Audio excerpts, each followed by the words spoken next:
We have about 100 junior bowlers here at Pacific Avenue Bowl, which is considered a lot. When we were visited by a gentleman from the United States Bowling Congress, he was actually shocked that we had over 100 bowlers in this area. He says normally that is something that you see in a state that has really bad weather, like snow, where you can't play outdoor sports. So junior bowling in Stockton is very popular right now. And as far as the local bowlers that we have a lot of talent right now. You met Jonathan Maragos earlier, and I've known that individual since he was about 5 years old. And he actually used to bowl doubles with my daughter Haley, who is right around the same age. And it's funny because they're both students now at San Joaquin Delta College, which is nice. And they're probably the two highest averaging bowlers in Stockton. He has the highest male average, and my daughter Haley has the highest female average. But like I said, they both have, 15 years experience bowling. As far as some of the other talent that we have in this area, my son Josh just turned 13. He's averaging about 205, which is well above the curve. And we have Jonathan's brother Patrick Maragos, who rolled his second 300 game this past summer, and he just turned 16 years old, which is pretty awesome. We have Mr. Alex Aguirre, who's 15 years old, who actually was just bowling in my league this evening. He has 3 perfect games and has actually gone to national tournaments and finished in the top 24. So as far as talent in this area, we have a lot of it. And it's not necessarily older talent. These are junior bowlers that are going to be junior bowlers for the next 4 or 5 years. So the program here at Pacific Avenue Bowl is very, very solid and will be for the foreseeable future. I am basically the coaching staff here. We do have a gentleman in our pro shop that gives professional lessons, and they do cost money. Obviously, they're professional. He is a former PBA Tour member, the Professional Bowlers Tour, and his name is Dave Bowles. He's one of 19 individuals in the world that has ever rolled a perfect series of 900. And we have him here as one of our coaches, which is nice. I don't charge for the lessons that I give to the junior bowlers. And the reason for that is that when I started bowling at age 15, I got a lot of help from a lot of people. And had I not gotten that help and gotten all the advice that I did at that time, I might not have stuck with it. So I always told myself I would give back if I had the opportunity. So now what I do, it's not just a coaching program per se. I get bowling balls donated to me from people that aren't using them anymore. And when I see a brand new bowler, I give them a bowling ball. That way they get started and they're excited and they're happy about bowling, because the first thing you have to do is be happy about it. If I can get them happy and having fun, they want to get better. Once they want to get better, that's where I come into play and I go, hey, you should come and practice. Then they come down here, and if you give them a little taste of success, they want to keep at it and they get better. And that's pretty much all of the juniors that we have here right now. So I give lessons several times a week. I don't charge anything for the junior bowlers. I consider it part of my job. And I also have gotten some of the parents involved. Bowling used to be that the mom and dad bowled, grandma and grandpa bowled, and then you would automatically follow suit and get involved with bowling. It's not like that anymore. Kids will see it on TV. They'll see their friend do it, and they'll get interested, and they'll come down here and they'll join a league, start bowling tournaments. So their family hasn't been exposed to it yet. And that's what we've been able to do, is we have a family league here on Sunday nights at Pacific Avenue Bowl that at one point had 22 families all at one time, which is pretty spectacular. That's a very large league. This year, our family league, we took it a step further. Everybody in our league is getting a season pass to Great America this year. So we're not only having fun on the lanes, and as a family, and as a program, we're going to take some field trips too and have fun away from the bowling center as well. So it's kind of a community. But as far as the lessons go, I have a lot of parents that offer to help, but I've got over 25 years experience in the game, so I try to go down there with as many of the junior bowlers as I can and do what I can. I don't want to force it on anyone, but I can recognize the talent. Those are the ones I really want to work with, but I also want everybody to improve and have fun. And at the same time, they're all earning money for college. Instead of giving trophies in bowling, we give scholarship money. And it's all set aside in an account. And what they do when they get ready to go to school, it's all tied to their social security number. They call up the United States Bowling Congress, and they've got all the money that they've earned ready to go, and they send it to the school. So I know that's a pretty elaborate answer just from coaching, but to me, it's not just coaching. The coaching leads into this, then it leads into this, and it's just a natural progression. You get them in here, get them having fun, then they want the lessons and the coaching, and it leads to so much more. There are full ride scholarships available. There is a national championships that's televised on ESPN and CBS Sports. Obviously, that's one of the top levels that you can get at, but any junior bowler can earn scholarship money towards whatever secondary education they choose. if they want to go to a trade school, if they want to go to community college, if they want to go to a Division I school, 2 or 3, whatever, that money can be used for that. But there are Division I programs that offer scholarships.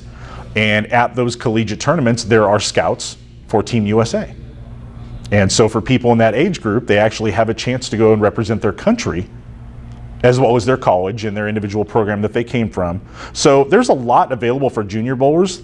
Most people don't know that. And that's where people like me come in, is it's my job to go out there and let them know what is available. So yeah, you can get a full ride to a Division I school. You can go bowl for a smaller school. You can use it as a platform to try to be on Team USA. And of course, there's the professional ranks to aspire to as well. In my opinion, everyone is coachable if they're open to it. And the way that I look at it is, people that come in here and want to bowl, maybe they've tried other sports and they didn't like it for whatever reason. And the wonderful thing about bowling is there's no defense in bowling. It's all offense. It's just you and the ball and the pins, and that's it. You have a team, but you're just one part of that team. And it's okay. If you don't bowl good, the team can still win. So I'm not freezing up here. I'm just trying to find the correct words for what I want to say here. I look at everybody as being coachable. And what I look for is someone who just wants to have fun. Because if they come in here with the right mindset and they want to have fun, I know they'll be a good bowler. Because that's the first step, and that's the hardest step. Nobody wants to fail at anything. But bowling, you're going to fail.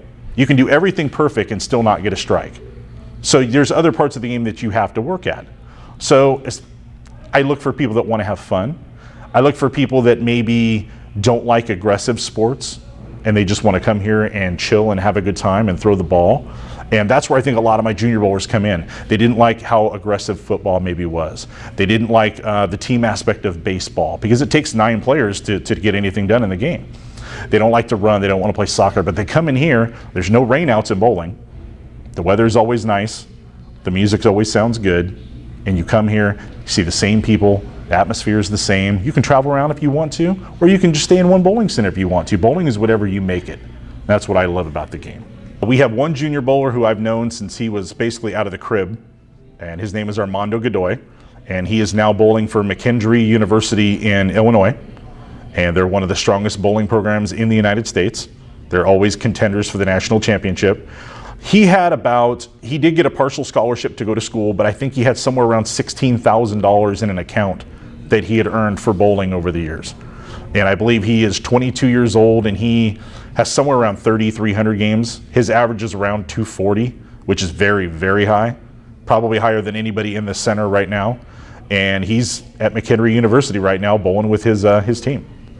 As far as female bowlers, my daughter is probably a great success story because she took several years off and then came back to it, and all of a sudden she's cleaning up as far as earning scholarship money.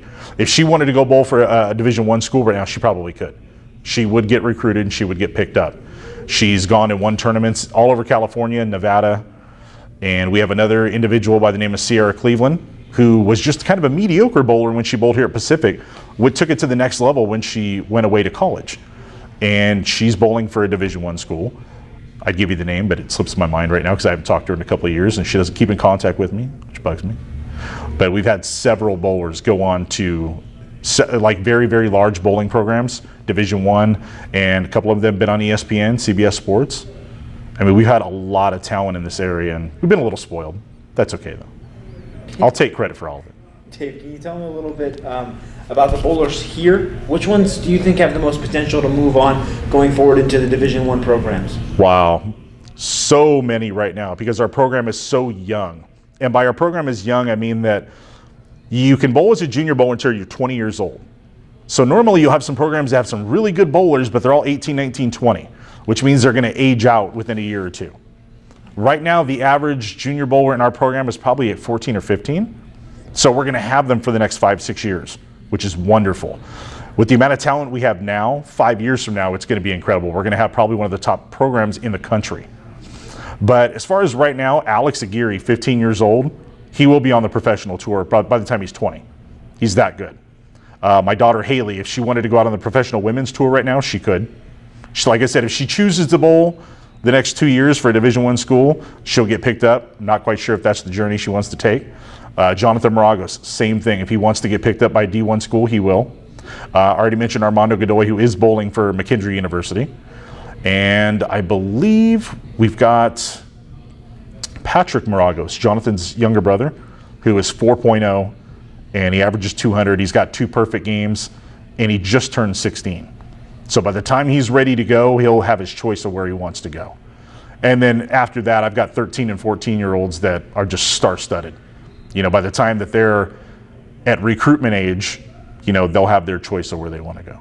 Or if we are in a team tournament, like we went and bowled a San Joaquin Valley Travel League match today, every individual score is worth 1 point, and then the team overall score is worth 3 points. Those points are added together, and then you form a standing. And our standings go on for 8 months, once a month for 8 months. So there's a standing sheet, tells you where you place. And of course, we give out scholarship money based on where you finish. Individual accomplishments are also rewarded with scholarship money. Now, when you bowl an individual tournament, let's say it's called a scratch tournament, which means it's the best of the best. They use the score of 200 as par. Now, you think of par, you think of golf. If it's a par 3, if you score 3, that's considered par. You can go over or under par. In bowling, par is considered 200. So if you roll a 240 game, you are 40 pins over par. That's how they score it. And they'll keep track if you're over par or you're under par. And that'll go on for the entire tournament. We have the best parents in all of sports. If you've ever been around any other sports, you have very aggressive youth parents. You go out to football, you have parents screaming and yelling, and you go out to baseball, you have aggressive parents. Why aren't you playing my kid? And I have coached girls softball, and I've coached boys little league as well. And I've never seen anything like the parents we have here. Because there's no defense, there's no reason to ever be aggressive. Everyone's very helpful, everyone's very calm, and everyone's willing to participate, and they're there for the kids to have fun and earn some money for college and just be a part of something. We have a crab feed every year to raise money, to raise scholarship money. We are sponsored by the David Jackson Foundation. David Jackson was a former junior bowler who passed away from cancer. His parents put together a foundation to give back to the local junior community. So I help them with fundraising every year, and in turn they donate money to our program, usually around $2,500. We earn thousands of dollars from a crab feed that all goes into the scholarship fund. We buy professional style jerseys for our travel league kids that travel around and bowl in tournaments and leagues. As far as the community goes, we have lots of businesses in the area that will sponsor junior events if we need to. When we go out of town to tournaments, we roll 40 or 50 deep. Parents, kids, we all have matching jerseys. The parents buy their own jerseys to match the kids. So when we go to Reno, which is a hotbed for bowling, when we go to Sacramento, when we go to the Bay Area, you see 50 pink and black jerseys with Pacific Avenue Bowl on the front. And that's just how we roll when we go out of town. So the community aspect of it is wonderful. The parents buy into it 100%. The kids buy into it 100%. And they just need somebody to lead them and keep them motivated. And that's where I come into play. Bowling was there for me, so to speak. I came bowling and I realized that I could come here and throw the ball as hard as I wanted to. And it was allowed. And I used it as an outlet. I came down here one night and I watched an individual, and I still remember his name. His name was Bill Lakin, and he rolled a perfect 300 game. And I was hooked. I'm going to do that. I'm going to do that. And a year after that, I did that. And I was hooked from the start. And I always just told myself, if I had the opportunity, I would give back to bowling. And I got pretty obsessive about it and got to the point where I was good enough to go and bowl professionally, and I did. And then once my body, I had several injuries that led to my retirement as far as competitive. And at that point, I had a lot of time to coach. And my kids were getting older, so I got into the coaching aspect of it and just fell in love with it. Some of the kids listen, some don't, but I put the information out there, and we've had a lot of success with it. We've had a lot of kids come out of this program and just do wonderful things. And I expect the exact same in the future. Pacific Bowl is very active in the community because we've been around here for about 50, I think this is our 58th year. So we are very, very established in the community. We donate to several local charities. We constantly have promotions with the Stockton Heat, the Stockton Ports. We have had, we've had events where people can go out and bowl with the players from the Ports. We've done that with the Stockton Thunder as well. We have charity events where celebrities come in here and bowl with families and other individuals. And we've tried to do like cross promote with other sports. Like there's a lot of little leagues that come here and do their fundraisers as well. Delta Little League comes in here and fills this place for an entire day. And that's how they do their fundraising. They come bowling. And we have a lot of kids that bowl that are in that Little League as well. So they get to kind of cross promote as well, and everybody has fun. But no, the Little Leagues are active with bowling, and the Ports, the Stockton Thunder was active, and then the Heat, we've already talked to them about doing things in the future. As far as just being active in the community, Pacific Avenue Bowl is a huge part of the community. There's not much to do in Stockton, but you can bowl. The families as well. Because once they realize their kid is hooked and their kid is good and they come down here and it's a positive addiction towards something like bowling, and they realize what all bowling can do, how many doors it can open, the family gets involved as well. So here you have a family that's never had the opportunity to be active in a sport. Maybe they've got a background that doesn't allow them to go coach a Little League team or to be a part of something that's youth involved. And bowling will allow them to do that. And they can come here and be a part of this, and that's what makes it great. But no, bowling is wonderful. I can't tell you how many individuals have come in here just to have fun with their friends. And I'll see the same person a couple times over the course of a few weeks or a month. And once I do see the same person and I recognize they've been in here before, I'll take a bowling ball that's been donated to me and I'll go down there and give that to them. Then they've got their own ball. Then they're excited to bowl because they have a bowling ball or they have a new pair of shoes or a bowling bag, something that I'm just passing along because we have a wonderful little recycling program where everybody gives back. And then once you give them something that's theirs, they're a bowler. They have fun, they come down here, and then they get other people involved with it as well. My main goal, the first goal that I have, is to put a smile on their face. Because you never know what's going on in their life outside of here. And if they can come here and we can put a smile on their face, I know they're okay at that moment. Past that point, my main goal, when I coach, there's lots of morals that come into play. I talk about their grades. If their grades are bad, I want to know why. I want to know why they stayed up playing Xbox till 2 a.m. the night before when they know that they had a match the next morning. When I get their attention, I take full advantage of it. Either you're preparing to succeed or you're preparing to fail, but it's one of the two. Did you go to bed early the night before and eat a nice breakfast? Are you ready to bowl today? Are you ready to go out there and give 110%? Or did you stay up all night and you're half asleep right now and it's just not going to work? I get to pass along those life lessons that maybe their parents can't, because no one wants to listen to their parents. My kids don't want to listen to me, but I interact very well with other people's children. And that's nice because we can all feed off that and make it work for everyone involved. But no, I kind of feel as a coach, and I was the same way with baseball and softball, you're not just a coach for a sport, you're a coach for their life. You have them at a very impressionable age. You have to let them know that certain things are okay and certain things that are not okay. That if they try hard, they will be succeeded. That if they don't try hard, that they can fail, but it's okay to fail because that means you tried. And as long as you went out there and tried and gave it 110%, I'll never be mad at you for not doing good because you can always come back the next day and do better. It's quitting that I have a problem with. It's negative attitudes that I have a problem with. It's any kind of violence, any kind of things like that. There's just no place for it here. And we let them know that right away. We don't have fights in our junior program. Like you see fights on the football field, fights on the baseball field. You don't see parents fighting, watching their kids bowl. They're talking about tournaments and scholarships and things that their kids have done. And we love it. That's what we try to strive for here. The parents are part of our program. The kids are a part of our program. The grandparents are a part. And we even have some of the bowlers that don't have kids in our program. We'll give back and bowl other tournaments with those kids just to show them that they were once junior bowlers. You can aspire to be this good and you can give back as well.